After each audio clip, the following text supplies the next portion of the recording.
انظار العالم. ضغط عالي من فابينيو لبنزيما لفابينيو، مرتدة اتحادية في هذه الاثناء. عبد الرزاق، حمد الله يحاول التمرير، ربما داخل منطقة الجزاء في الكرة.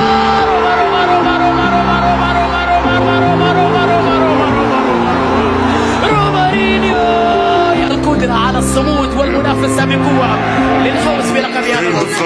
السعود عبد الحميد على جهة نميم، كرة عرضية خطيرة.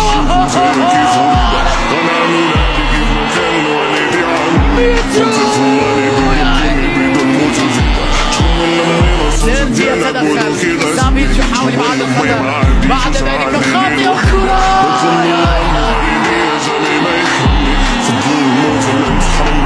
هدف ثالث يا وليد عبد الرزاق، الثالث للاتحاد. متروفيتش وسجل هدف الهلال الوحيد في هذه القمة.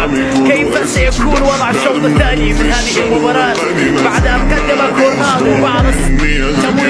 مالكم يحاول مع سالم الدوسري، تغطية والتدخل تصل نحو ميشيل. هذه خطيرة، ميشيل داخل منطقة، ميشيل يلعب كرة عرضية بالراس.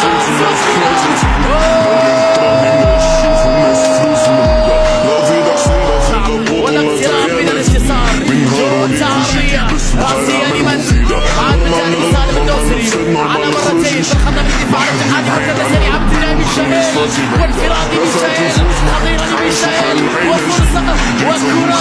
يا إلهي،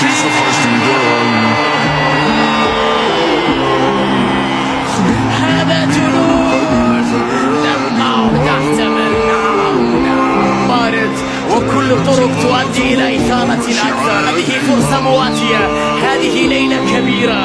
هذا هو متروفيتش وأمام مارسيلو بروي. مترو يا إلهي،